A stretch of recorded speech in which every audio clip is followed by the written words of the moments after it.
Hello दोस्तों, आप सभी का मेरे वीडियो में स्वागत है। इस वीडियो में हम भारतीय न्याय संहिता के सेक्शन 2 जो परिभाषाओं के बारे में बात करता है का विस्तार पूर्वक अध्ययन करेंगे। आईपीसी में जहां सभी परिभाषाएं अलग अलग सेक्शन में दी गई थी, वहीं बीएनएस में उन सभी परिभाषाओं को मर्ज करके एक सेक्शन में शामिल कर दिया गया है। वहाँ कुछ नई परिभाषाओं को भी जोड़ा गया है। टोटल 39 परिभाषाओं को बीएनएस में शामिल किया गया है। स्टार्ट करने से पहले एक छोटी सी रिक्वेस्ट कि अगर आप चैनल पर नए हैं तो प्लीज़ चैनल को सब्सक्राइब कीजिए, वीडियो को लाइक कीजिए और ज़्यादा से ज़्यादा अपने दोस्तों को शेयर कीजिए। चलिए वीडियो को स्टार्ट करते हैं। धारा 2 परिभाषाओं का सब क्लॉज 1 बात करता है कार्य की परिभाषा के बारे में। कार्य शब्द कार्यावली का घोतक है, उसी प्रकार जिस प्रकार एक कार्य का। सब क्लॉज 2 बात करता है जीव जंतु की परिभाषा के बारे में। जीव जंतु शब्द मानव से भिन्न किसी जीवधारी का अभिप्राय है। सेक्शन 2 सब क्लॉज 3 बालक के बारे में बात करता है, जिससे भारतीय न्याय संहिता में नया ऐड किया गया है।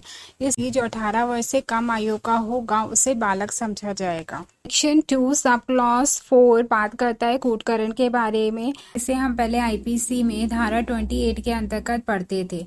कूटकरण भारतीय बीएनएस के अनुसार यदि कोई व्यक्ति एक चीज को दूसरी चीज के सदृश दिखाना इस आशय से कारित करता है कि वह उस सदृश्य से छल कपट करे या यह संभाव्य जानते हुए करता है कि उसके द्वारा छल कपट किया जाएगा, उसे कूटकरण करना कहा जाता है। स्पष्टीकरण 1 बात करता है कूटकरण के लिए यह आवश्यक नहीं है कि नकल ठीक वैसी ही हो।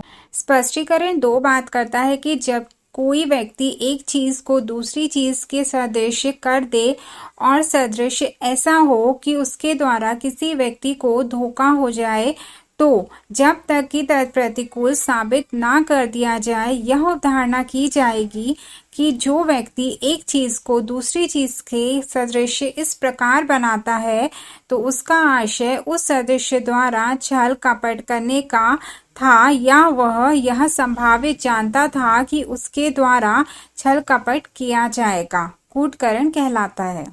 2 सब क्लॉज 5 बात करता है न्यायालय के बारे में, जिसे हम भारतीय दंड संहिता की धारा 20 के अंतर्गत पढ़ते थे। न्यायालय शब्द उस न्यायाधीश का जिसे अकेले ही को न्यायिक कार्य करने के लिए विधि द्वारा सशक्त किया गया हो, या उस न्यायाधीश निकाय का जिसे एक निकाय के रूप में न्यायिक कार्य करने के लिए विधि द्वारा सशक्त किया गया हो से है।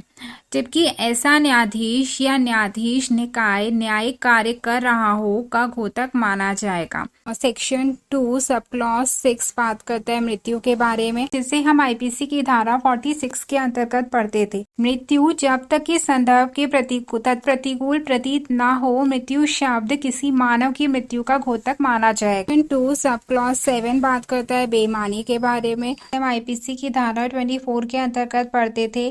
बेईमानी से जो कोई इस आशय से कोई कार्य करता है कि एक व्यक्ति को सदोष अभिलाभ कारित करे या अन्य व्यक्ति को सदोष हानि कारित करे, वह उस कार्य को करता है या वह बेईमानी से उस कार्य को करता है कहा जाएगा।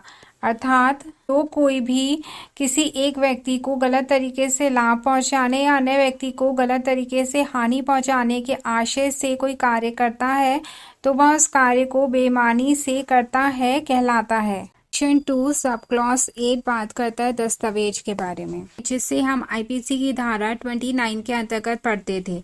दस्तावेज शब्द किसी भी विषय का घोतक है जिसे किसी सामग्री पर अक्षरों, अंकों या चिन्ह के साधन द्वारा या उनसे एक से अधिक साधनों द्वारा अभिव्यक्त या वर्णित किया गया हो, जो उस विषय के साक्षी के रूप में उपयोग किया जाने को आशयित हो या उपयोग किया जा सके। यहाँ पे स्पष्टीकरण दिया हुआ है कि यह तत्वहीन है कि किस साधन द्वारा या किस सामग्री पर अक्षर, अंक या चिन्ह बनाए गए हैं, या कि यहाँ की साक्ष्य किस न्यायालय के लिए है या नहीं है, या उसका उपयोग किया जा सकता है या नहीं है, यह सब तत्वहीन है। अब हम इस दृष्टांत में देखेंगे कि इसके अलावा और कौन कौन सी चीजें जो दस्तावेज के अंतर्गत आती है। तो पहला, किसी भी संविदा के निर्बंधों को अभिव्यक्त करने वाला कोई लेख जो संविदा के साक्ष्य के रूप में उपयोग किया जा सके, दस्तावेज है। बैंक कार्ड पर दिया गया चेक दस्तावेज है। मुख्तारनामा अर्थात पावर ऑफ अटर्नी दस्तावेज है।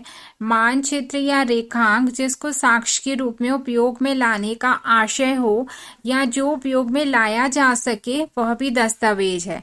जिस लेख में निर्देश या अनुदेश अंतर्विष्ट हो वह भी दस्तावेज। स्पष्टीकरण 2 बताता है कि अक्षरों, अंकों या चिन्हों से जो कुछ भी वाणिज्यिक या अन्य प्रथा के अनुसार व्याख्या करने पर अभिव्यक्त होता है वह इस धारा के अर्थ के अंतर्गत ऐसे अक्षरों, अंकों या चिन्हों से अभिव्यक्त हुआ समझा जाएगा, चाहे वह वस्तुतः अभिव्यक्त ना भी किया गया। दृष्टांत बात करता है कि का एक विनिमय पत्र की पीठ पर अर्थात विनिमय पत्र के पीछे जो उसके आदेश के अनुसार दे है अपना नाम लिख देता है।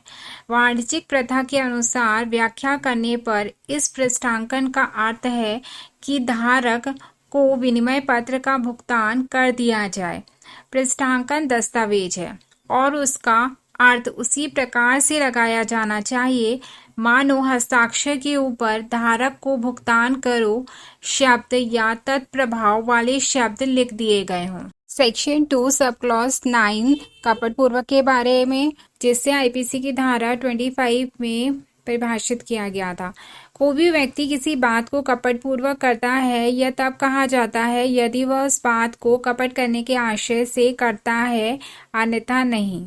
सेक्शन 2 सब क्लॉज 10 बात करता है लिंग के बारे में, जिसे हम आईपीसी के सेक्शन नंबर 8 में पढ़ते थे। यहाँ पे सेम डेफिनेशन दी गई है। पुल्लिंगवाचक शब्द जहाँ पर भी प्रयोग किया जाएगा वहाँ पे हर व्यक्ति के बारे में यही समझा जाएगा कि वह नर है या नारी है।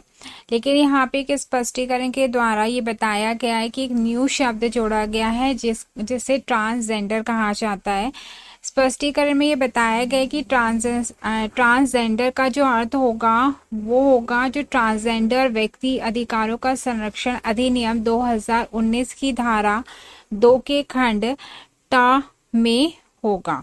सेक्शन 2 सब क्लॉज 11 सद्भाव पूर्वक के बारे में बात करती है, जिससे हम आईपीसी के सेक्शन नंबर 52 के अंतर्गत पढ़ते थे।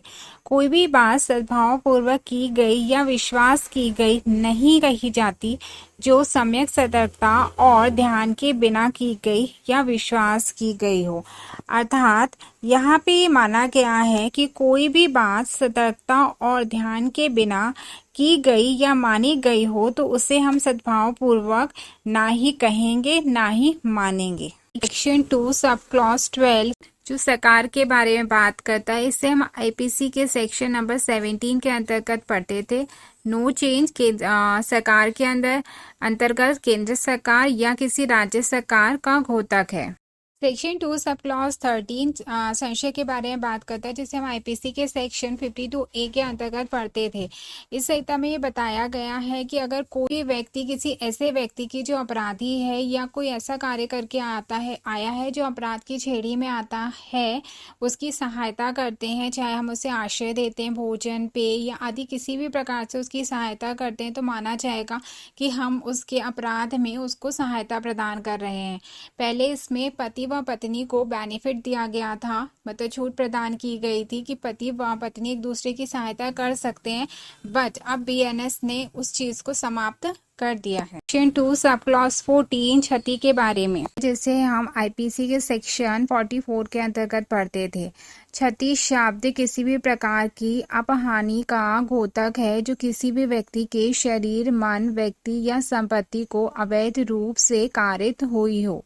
आगे की डेफिनेशन हम नेक्स्ट वीडियो में देखेंगे, तो नेक्स्ट वीडियो आपसे मिस ना हो जाए इसलिए तुरंत चैनल को सब्सक्राइब कीजिए और बेल आइकॉन को प्रेस करना मत भूलिएगा। Thank you.